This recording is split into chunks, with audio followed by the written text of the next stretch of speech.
Bismillahirrahmanirrahim. Assalamualaikum warahmatullahi wabarakatuh. 20 minit je. Okay, tak apalah. Tuan Yang Di-Pertua, sebagai Menteri yang pertama di bawah Jabatan Perdana Menteri, izinkan saya merafak sembah ucapan tahniah atas pelantikan Kebawah Duli Yang Maha Mulia Sri Paduka Baginda Yang Agung Sultan Ibrahim dan Kebawah Duli Yang Maha Mulia Sri Paduka Baginda Raja Permaisuri Agong. Semoga pemerintahan tuanku akan terus memanyungi rakyat dan negara dengan kesejahteraan, perpaduan dan kemakmuran yang berkekalan. Saya juga ingin merafak sembah dengan ucapan junjung kasih dan setinggi-tinggi penghargaan pada Duli Yang Maha Mulia Tuanku Sultan Pahang dan Kebawah Duli Yang Maha Mulia Tuanku Ampuan Pahang yang telah menaungi negara dan rakyat sepanjang tempoh 5 tahun dengan penuh keadilan dan kebijaksanaan. Saya turut merakamkan jutaan terima kasih kepada semua ahli yang berhormat yang mengambil bahagian dalam perbahasan usul menjunjung kasih ke atas titah Sri Paduka Baginda Yang Pertuan Agong. Tidak kurang daripada 23 ahli yang berhormat yang telah berbahas dan menyatakan cadangan, teguran serta pandangan masing-masing melibatkan menteri di Jabatan Perdana Menteri, undang-undang dan reformasi institusi terdiri daripada Shah Alam, Hulu Terengganu, Subang, Pasir Mas, Petaling Jaya, Jelutong, Tumpat, Beluran, Bayan Baru, Sibu, Besut, Selayang, Port Dickson, Tampin, Keningau, Bukit Gelugor, Bentong, Arau, Batu, Betok, Stew, Kelumut dan Kota Melaka. Puan Yang Di-Pertua, ahli yang berhormat daripada Port Dickson ada tak? Tak ada. Saya nak jawab dia tak ada, macam mana? Saya bagi jawapan bertulis ke? Dia tanya tentang undang-undang lapuk. Mungkin isu ni sangat penting bagi ahli parlimen yang lain di pihak kerajaan dan juga pembangkang. Tapi sebelum saya bagi jawapan secara bertulis kepada soalan spesifik daripada yang berhormat, saya nak berikan penekanan di sini bahawa undang-undang lapuk dalam negara kita sebanyak 2443 dan semua pra tahun 1999. Dan kalau kita tengok pemecahan dia, saya dapat beritahu tahun-tahun, tetapi saya akan memberi secara jawapan bertulis kepada yang berhormat. Tapi penekanan di sini ialah sekarang ni di bawah Jabatan Perdana Menteri, di bawah Jabatan Peguam Negara, di bawah juga Akta Penyemakan Undang-Undang 1968 Akta 1, adanya komisioner untuk Akta Penyemakan Undang-Undang, dan juga adanya di bawah satu bahagian di bawah Jabatan Peguam Negara. Dan kalau kita tengok secara menyeluruh, kerajaan memang akan berhadapan dengan pelbagai cabaran, dan antara cabaran-cabaran setakat ini ialah berkenaan dengan fungsi dan kuasa Putrajaya Penyemak Undang-Undang di bawah Akta 1. Itu fungsi utama bahagian penyemakan dan pembaruan undang-undang Jabatan Peguam Negara ialah menyemak undang-undang yang ada, mencetak semula undang-undang, memperluas undang-undang persekutuan ke Sabah Sarawak Wilayah Persekutuan, menterjemah teks bahasa Inggeris Undang-Undang PRA 1967 ke dalam bahasa kebangsaan, mengkaji semula undang-undang lapuk dan usang, dan memodernkan dan memperbaharui undang-undang supaya sejajar dengan perubahan semasa. Pegawai di bawah kepimpinan bahagian ini adalah tidak mencukupi kerana isu yang dikaji selalu melibatkan hal perkara yang begitu kompleks yang memerlukan pasukan yang khusus untuk menumpukan perhatian. Apa juga kajian pembaharuan memerlukan keputusan dasar di pihak kementerian dulu, kemudian diikuti dengan kajian pembaharuan undang-undang memerlukan maklumat komprehensif seperti sejarah, fakta, dokumen, data yang berkaitan. Seringkali maklumat ini sukar diperolehi kerana sumber rujukan adalah terhad. Kemudian kajian pembaruan yang dijalankan di atas inisiatif bahagian juga seringkali bukan keutamaan, dan maklum balas yang diterima daripada pihak berkepentingan kadang-kadang tidak menepati pada skop kajian, dan bahagian kajian undang-undang lapuk terdapat kesukaran untuk mengenal pasti pihak berkepentingan dalam undang-undang yang terlibat. Ini adalah kerana undang-undang tersebut lama dan kewujudannya tidak diketahui. Jadi itu sebabnya Tuan Yang Di-Pertua, kita mesti melihat bahawa dalam aspek ini elemen yang saya sebut tadi tentang isu yang ada pada kita mempunyai Akta Penyemakan Undang-Undang, iaitu Revision of Laws Act 1968 Akta 1, yang kita juga nak tengok kepada elemen reformasi undang-undang. Dan reformasi undang-undang ini kita melihat secara umum ialah kepada undang-undang yang sedia ada yang diubah, dinaik taraf untuk sesuai kepada keadaan yang berlaku dalam negara kita.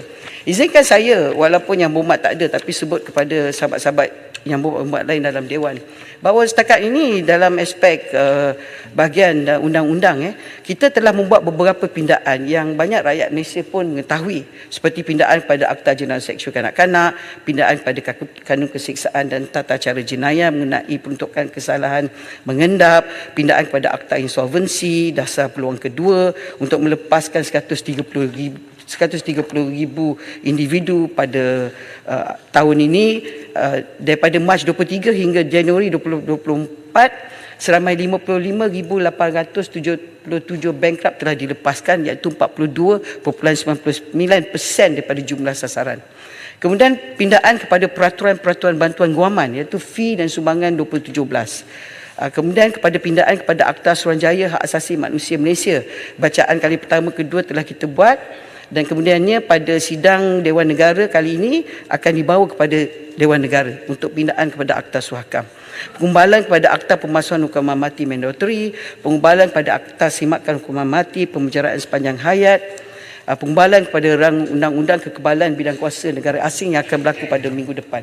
Jadi kesimpulan saya, Tuan Yang Di-Pertua, ialah kalau kita katakan bahawa kita tidak mengubah undang-undang ni pun tidak betul, sebab kita tengok akhbar-akhbar antarabangsa menyebut tentang kejayaan Malaysia, contohnya dalam pindaan kepada hukuman mandatory kepada hukuman budi bicara dalam kes-kes beberapa kes-kes jenayah yang melibatkan hukuman mati.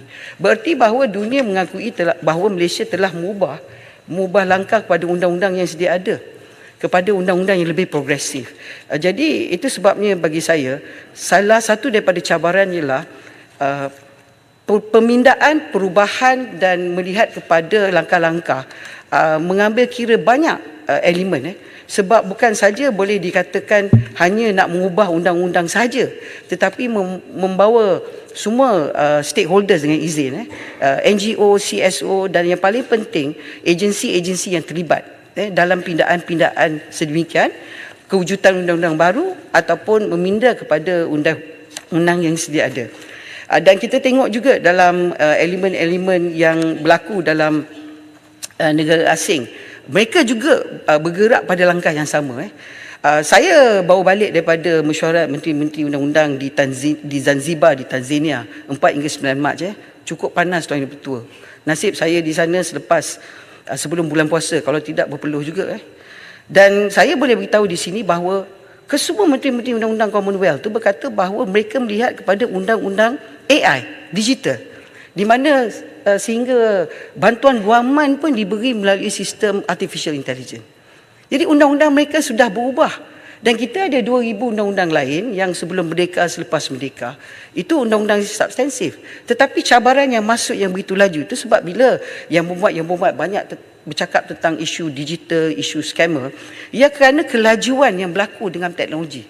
Dan dalam aspek kerajaan melalui Kementerian Undang-Undang ataupun agensi undang-undang, Jabatan Peguam Negara dalam mana-mana negara Commonwealth berhadapan dengan cabaran yang sama, perubahan yang berlaku. Jadi kita perlu melihat perubahan ini secara positif walaupun begitu drastik, tetapi melihat sebagai contohnya dalam elemen bantuan guaman, menggunakan aktiviti AI, Artificial Intelligence, untuk membantu sebagai contoh elemen isi borang.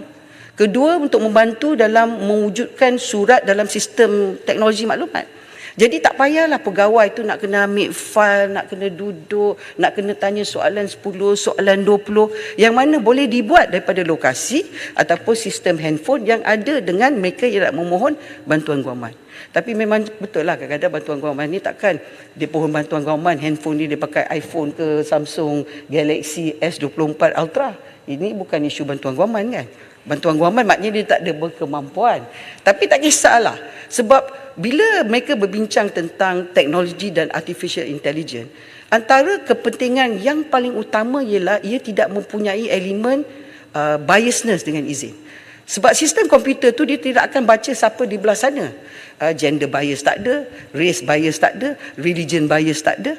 Yang menyebabkan bahawa processing itu kemungkinan lebih tulus daripada sistem yang ada berhadapan dengan manusia. Itulah perbincangan yang dibincang sebab hala tuju banyak negara Commonwealth khasnya ialah ke arah penggunaan AI untuk kewujudan undang-undang, pembaruan undang-undang, memberikan perkhidmatan undang-undang dalam agensi-agensi yang bertanggungjawab.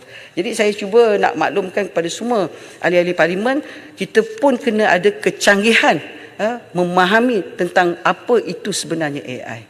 Itu jawapan saya, tapi saya akan memberi jawapan secara lebih banyak bertulis secara bertulis kepada Yang Berhormat tanya saya tentang soalan yang spesifik. Kemudian dalam penubuhan Ombudsman di Malaysia, izinkan saya memulakan ucapan dengan menyatakan bahawa Kerajaan Madani bila bercakap tentang Ombudsman Malaysia seperti yang dibangkit oleh ahli-ahli Yang Berhormat, khasnya ahli berhormat daripada Bukit Gelugor, ada?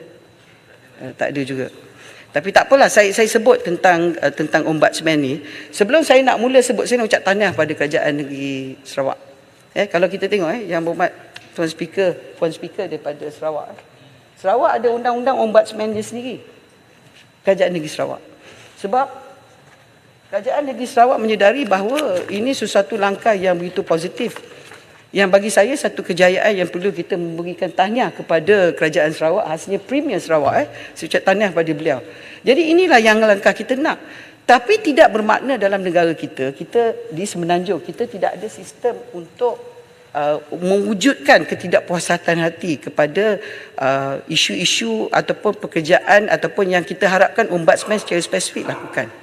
Kita ada dengan kita banyak sistem yang memang wujud dalam infrastruktur agensi tersebut.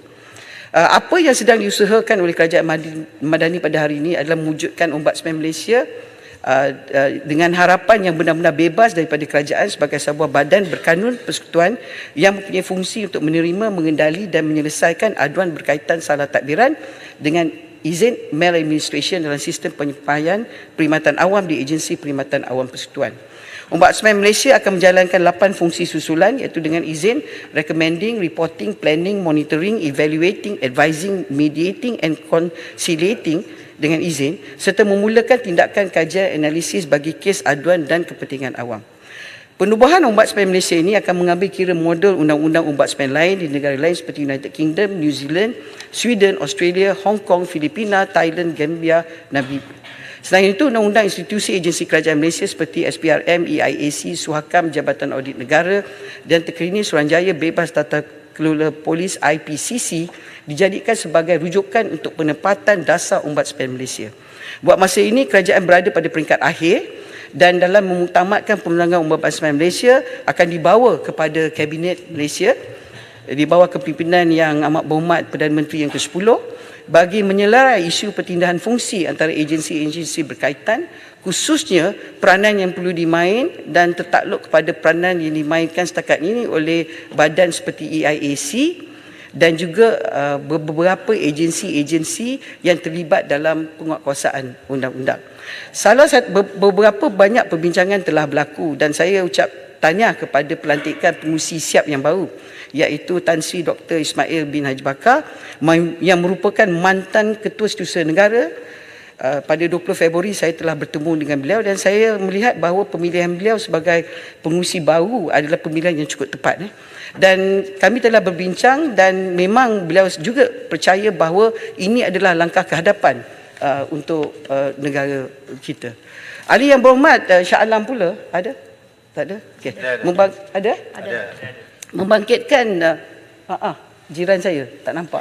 Yang membangkitkan soalan berkaitan dengan adakah pindaan terhadap Akta Perlindungan Pemberi Maklumat Akta 711 akan dibentangkan di Parlimen pada sesi penggal ini kerana kelemahan akta tersebut dianggap telah membantutkan usaha membantras rasuah secara tulus di negara ini.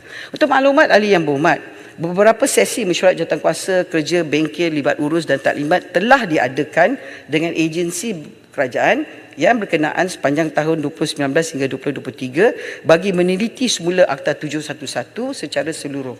Ini termasuk mendapatkan pandangan dan khidmat nasihat daripada pemegang taruh, termasuk Pertubuhan Bukan Kerajaan antara lain Transparency International dan Center to Combat Corruption dan Cronyism C4. Selain itu, sesi libat urus ini telah turut menilai kesediaan badan-badan yang telah diperuntukkan kuasa terhadap mekanisme pelaksanaan dan implikasi yang mungkin berbangkit apabila pindaan ini dikuatkuasakan. Kerajaan Madani buat masa ini sedang meneliti cadangan mekanisme pemusatan centralisation, penerimaan aduan kelakuan tidak wajar dan pemberian perlindungan pemberi maklumat di bawah Akta 711. Cadangan pindaan dan penambahan baikan Akta 711 ini akan membolehkan pelaksanaan perlindungan pemberi maklumat secara eksklusif, efektif dan seterusnya mampu mewujudkan suasana neutral, lebih tulus dan berkecuali dalam mengendalikan semua aduan berkelakuan tidak wajar daripada pemberi maklumat.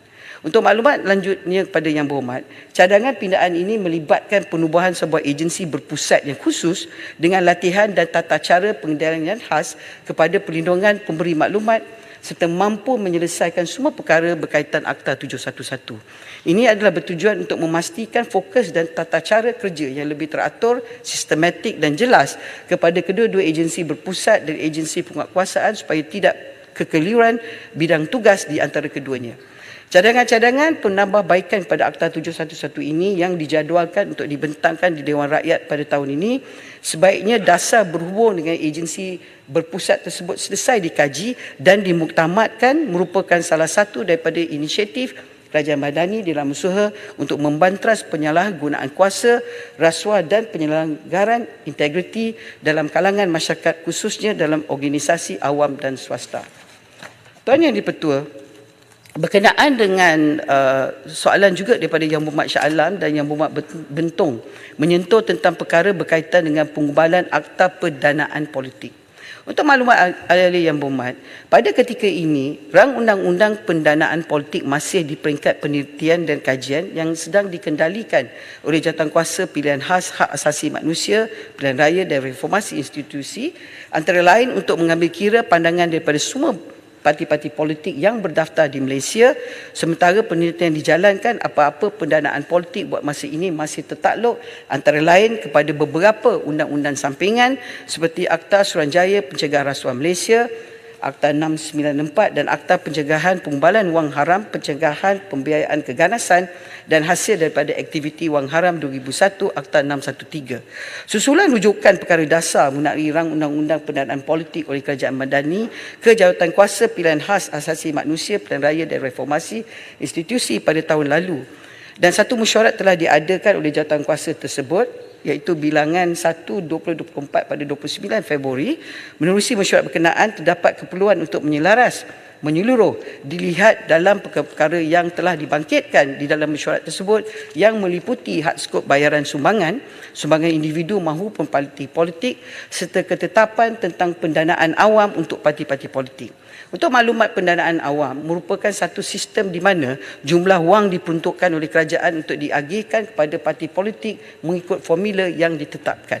Terdapat perbandingan pelbagai cadangan draft undang-undang, rang undang-undang tersebut yang juga telah dibincang semasa mesyuarat JKPK dan tindakan penyelarasan difikirkan perlu bagi menghasilkan RUU yang memenuhi kriteria dengan izin public funding seperti mana negara demokrasi matang di Denmark, Jerman, Jepun, Korea dan Kanada. Bagi tujuan tersebut, penelitian secara terperinci akan dibuat sebelum laporan JKPK dimuktamadkan dan cadangan syur penambahbaikan dikemukakan pada kerajaan. Tindakan berterusan berkaitan pendanaan politik dilihat tepat pada masanya dan adalah selaras dengan komitmen reformasi institusi Kerajaan Madani di bawah kepimpinan Yang Amat Berhormat Perdana Menteri yang ke-10. Sebarang inisiatif ke arah pengubalan rang undang-undang pendanaan politik harus dilaksana dengan sebaik mungkin agar ia mencapai objektif sebenar, iaitu bagi mengatasi masalah ketirisan yang secara tidak langsung dapat memantapkan integriti dan tata kelola yang baik demi kesejahteraan rakyat Madani Malaysia. Menteri. Ya, saya tekun mendengar hanya satu minit saja lagi. Cuma saya ingin tanya dengan Menteri. Dalam perbahasan saya juga lihat Menteri sendiri juga telah berbincang tentang Fixed Term Parliament Act, satu akta baru digubal untuk kita mengelakkan perkara-perkara seperti langkah Sheraton. Apakah cadangan Yang Berhormat Menteri berkenaan dengan perkara ini dan bilakah agaknya kita boleh mendengar apa-apa berita tentang Fixed Term Parliament Act yang saya juga percaya disokong oleh ramai daripada sebelah sana, termasuklah Timbalan Perdana Menteri pertama. Terima kasih. Terima kasih Puan Yang Dipertua dan juga terima kasih Menteri kerana penjelasan yang sangat mendalam tentang kedua-dua cadangan reform, institutional reform, iaitu pendanaan politik dan juga Whistleblower Act.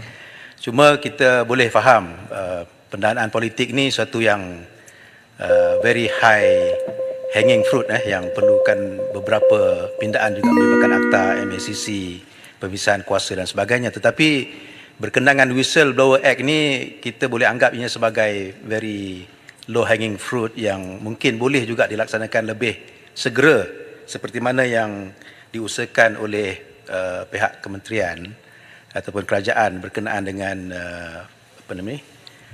Freedom of Information Act dan juga berkenaan dengan Parliament Services Act. Terima kasih. Yang Berhormat Menteri, perlu masa tambahan. 5 minit je lah. Sebab pukul 4, kita habis 5.30. Lagi ada dua menteri dan kita buka 7.27. Kecuali kat Sabah, Sarawak buka awal lah. 5 minit lagi. Menteri boleh Boleh Kota jawab? Melaka. 5 minit seorang. ya. Lagi seorang. Saya jawab dua ni dulu boleh? Okey, terima kasih. Minta maaf Kalau tak saya boleh jawab secara bertulis. Sebenarnya yang berhormat saya jawab Yang Berhormat Shah Alam dulu memang betul. Sebab kalau kita lihat Ketua Majlis Yang Berhormat Perdana Menteri memang melihat bahawa kalau kita bercakap tentang ombudsman, whistleblower, semua ni mesti digerakkan serentak. Sebab bila bercakap tentang ombudsman, itu laporan pada agensi kerajaan untuk dinaikkan apa yang ada pada hari ini. Kita memang ada agensi kerajaan yang menerima laporan terhadap tindakan mereka. Dia internal reporting. Kita ada juga Jabatan Biro Pengaduan Awam. Tetapi kadang-kadang Biro Pengaduan Awam ni bersoal sebab dilihat giginya tak begitu kuat. Bukannya kita nak letak gigi yang sangat-sangat tajam, tetapi kita nak bagi persepsi.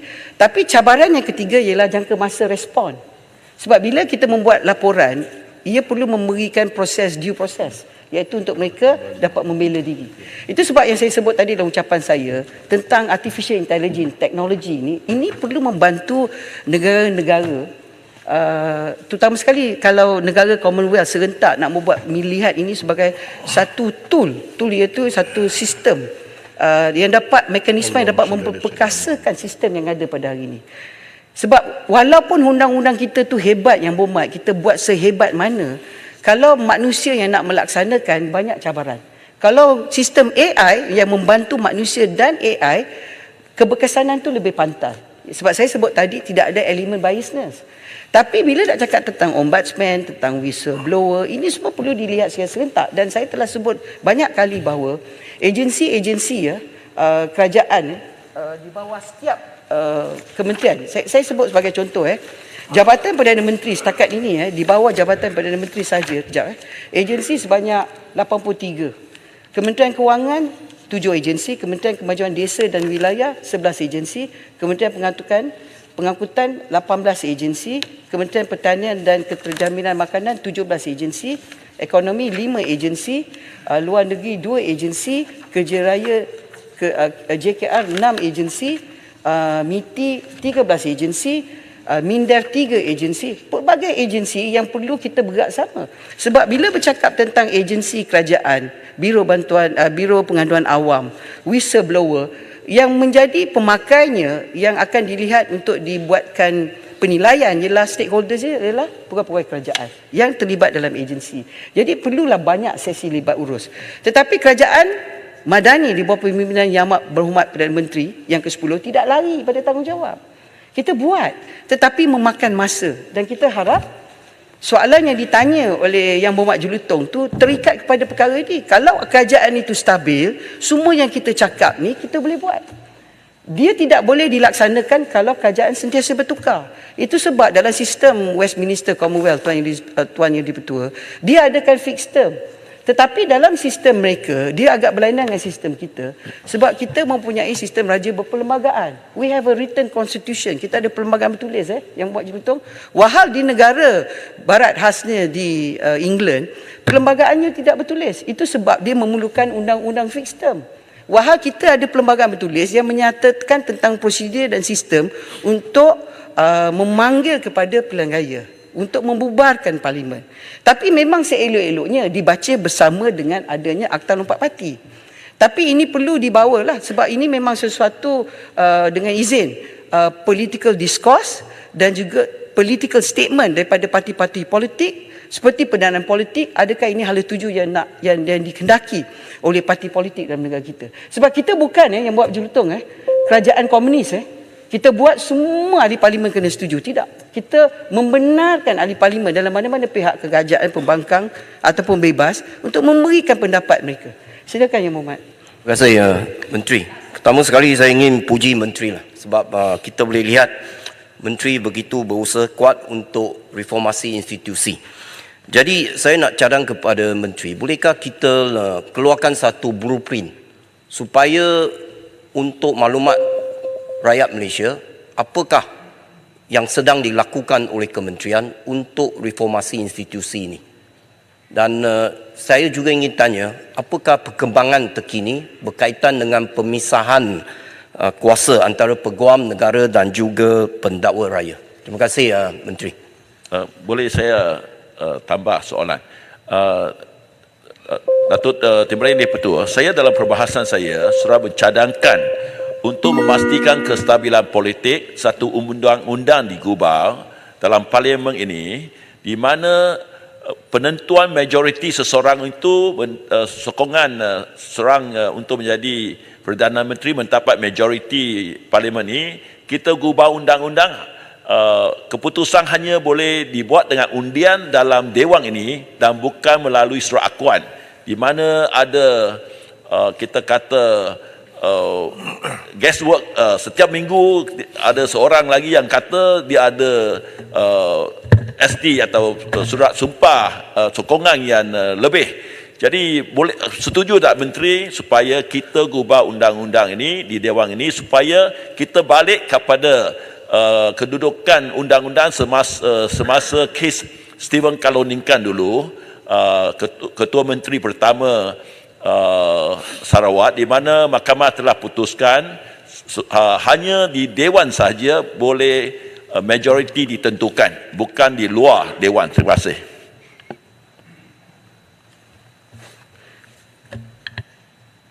Tuan Speaker, ada lagi dua menteri, saya kata saya jawab ni last, yang lain saya jawab secara bertulis. Saya jawab pada Berwas dulu. Terima kasihlah Berwas atas harapan bahawa adanya undang-undang yang spesifik untuk memberikan bahawa ini adalah prosedur. Sebenarnya perlembagaan kita adalah ibu segala undang-undang. Pelantikan Yang Amat Berhormat Perdana Menteri telah nyata dalam perlembagaan. Maknanya pelantikan itu telah ditetapkan sebab ahli-ahli parlimen yang memberikan sokongan majoriti. Itulah Perdana Menteri. Sekarang ni kalau kita kata ahli parlimen tidak mahu memberi sokongan majoriti, katakan separuh daripada ahli parlimen nak tarik sokongan, itu memang hak ahli parlimen. Undang-undang perlembagaan tidak menghalang. Tetapi untuk mengatakan di dalam dewan ke di luar dewan, banyak interpretasi tentang apa itu VOC, vote of confidence. Dan ada juga kadang-kadang VOC tertentu itu tidak bermakna kuasa Perdana Menteri itu digugurkan. Tetapi dalam hal perkara ini, selagilah kita ada perlembagaan bertulis, dan inilah ikatan cara dia, yang mana perlu juga penentuan oleh ahli-ahli parlimen tersebut tertakluk kepada Yang Amat Mulia Tuanku Agong di dalam perlembagaan. Itu mesti dibaca secara bersama. Tapi saya tidak mahu menjawab secara spesifik. Saya boleh bagi jawapan bertulis tentang proses dan prosedur. Tapi kalau nak adakan undang-undang khas, bagi saya perlembagaan ni yang sangat penting, yang perlu dipindah perlembagaan lebih pada undang-undang khas, sebab perlembagaanlah segala-galanya dan boleh dilihat sebagai sampingan. Kemudian yang berhormat daripada Kota Melaka memuji saya ucap terima kasih. Sebenarnya bukan saya, tapi sebenarnya ialah Yang Amat Berhormat Perdana Menteri dan semua barisan-barisan kabinet yang bersetuju kepada reformasi institusi dan pindaan, dan juga kepada semua ahli yang berhormat dalam dewan ini yang bersetuju kepada pindaan undang-undang yang lebih baru dan lebih proaktif. Saya sebut tadi, tak tahu Yang Berhormat nampak ke tidak, Guardian surat khabar di UK memuji undang-undang mandatory death sentence kepada discretionary, stalking law. Banyak yang kita buat itu adalah juga reformasi institusi. Reformasi institusi tidak bermakna hanya kepada Jabatan Perdana Menteri bahagian undang-undang. Apa yang dibuat oleh sahabat-sahabat menteri-menteri yang lain, pindaan demi pindaan, perubahan demi perubahan. Contoh tadi Kementerian Sumber Manusia. Saya tak tahu nama dah tukar pada Kusuma. Saya ingatkan Kementerian Wanita ke nama Kusuma. Semua manusia ada pula Kusuma. Tak apalah, hati jiwa halus kan. Jadi Kusuma tu dia cakap, oh kita buat ni, kita buat ni. Macam-macam dia buat. Itulah institusi reform, institutional reform. Sebab dia berdiri memaklumkan kepada ahli dewan bahawa kementerian proaktif kepada perubahan yang berlaku dalam dunia dan dalam negara kita. Sama dengan yang lain-lain ada dalam dewan ini yang bercakap tentang perubahan. Jadi reformasi institusi bukan hanya kepada satu agensi ataupun satu menteri ataupun satu kementerian. Ia adalah kepada kita bersama sebagai kerajaan. Dan hari ini adalah kerajaan gabungan, kerajaan madani yang dulu tidur lain bantal, hari ini satu bantal, mungkin satu katil, mungkin satu selimut. Tak tahu lama ke tidak, tetapi ini dititah oleh Yang Tuanku Agong. Jadi kita bergerak untuk maslahat umum, untuk kebaikan rakyat. Itu sebab sokongan yang diberi pada Yang Amat Perdana Menteri yang dititah Agong perlu membenarkan kami menyelesaikan tanggungjawab kami dalam masa yang diberi. Kalau rakyat tak nak, pilihan raya ke-16 tolaklah. Kalau rakyat nak, kekal ke rakyat nak bagi lebih, tu pulang pada rakyat penentu. Tapi saya ucap terima kasihlah pada Yang Berhormat. Blueprint ni Yang Berhormat saya dah sebut tadi. Agensi-agensi saya sebut. Reformasi undang-undang, undang-undang lapor, undang-undang yang ada 2,000 lebih. Saya sebutkan ada 300 lebih agensi demi agensi yang saya sebut. Belum lagi masuk kerajaan negeri. Jadi bila kita nak buat, macam saya sebut tentang Yang Berhormat Berwas tanya tentang AGPP. Saya dah cakap berpuluh kali, kita buat kajian empirikal. Tahun ini kita akan buat kajian di Canada dan di United Kingdom. InsyaAllah tahun depan di Australia ke tertakluk pada masa. Dan ketiga ialah saya sendiri di Zanzibar berjumpa dengan Menteri Undang-Undang Merakap Peguam Negara di Tanzania, yang Menteri Undang-Undang Canada. Dia ni seorang Muslim, seorang Islam. Nama dia Arif. Memang handsome orang dia. Memang betul. Dia puji Malaysia dan kita puji dia. Tapi Canada tu, dia kata dia agak berlainan sebab kerajaan negeri dia, provinsi dia ada peguam negara sendiri. Dan dia juga ada menteri besar ke ketua menteri kerajaan negeri tu yang dia tu sendirilah peguam negara. Itulah yang kata Menteri Pelancongan Kader, kong kali kong, inilah kong kali kong. Tapi dia kata dia orang pun adalah sikit pening-pening. Itu yang kita nak buat kajian. Jadi yang buat Berwas, kalau kita nak bercinta, takkan terus kahwin. Betul tak? Jadi yang buat sabarlah. Nak buat anak pun mungkin 9 bulan keluar. Kami ni baru setahun lebih. Jadi sabar. Tapi yang penting dalam dewan yang kita tak boleh tipu pada rakyat melalui ahli parlimen, Yang Amat Berhormat Perdana Menteri, Yang Amat Berhormat Timbalan-Timbalan Perdana Menteri, Yang Berhormat Menteri-Menteri tidak pernah dalam mesyuarat kabinet menolak cadangan demi cadangan, tetapi kerana kita adalah kerajaan bertanggungjawab, kita mesti buat dengan cara seperti orang Mandarin cakap ke orang bangsa Tionghoa cakap, man-man, perlahan-perlahan. Sebab kita tak nak buat kesilapan. Sebab yang menjadi mangsa, man-man loy, saya tak faham sangat cakap-cakap. Bererti bahawa Yang Berhormat, kalau kita buat terlampau laju, kesilapan ini kita nak buat pindaan perlembagaan susah. Jadi kita buat pelan-pelan dan kita buat kajian demi kajian. Jadi kesilapan negara tersebut, kita ambil the best practice dengan izin supaya kita dapat satu blueprint yang terbaik untuk pemisahan ni jika ia berlaku melalui perlembagaan. Terima kasih Tuan Yang Speaker. Cadangan saya sebenarnya nak menegakkan peruntukan dalam perlembagaan. Yang saya cadangkan hanya atur caranya supaya kita lebih jelas. Jadi tidak bercanggah dengan perlembagaan dan tak perlu memindah perlembagaan. Kita hanya memerlukan satu undang-undang menyatakan atur cara di mana majoriti dapat ditentukan dan tempat yang terbaik adalah dalam dewan ini. Jadi harapan saya kerajaan dapat nampak cadangan saya tidak bercanggah dengan peruntukan perlembagaan, malah nak menegakkan peruntukan dalam perlembagaan supaya dia jelas dan pencerahan ini dapat menyelesaikan apa-apa rasa ketidaktentuan mengenai isu ini. Terima kasih. Saya yang buat Berwas yang begitu lama dalam parlimen sama dengan saya.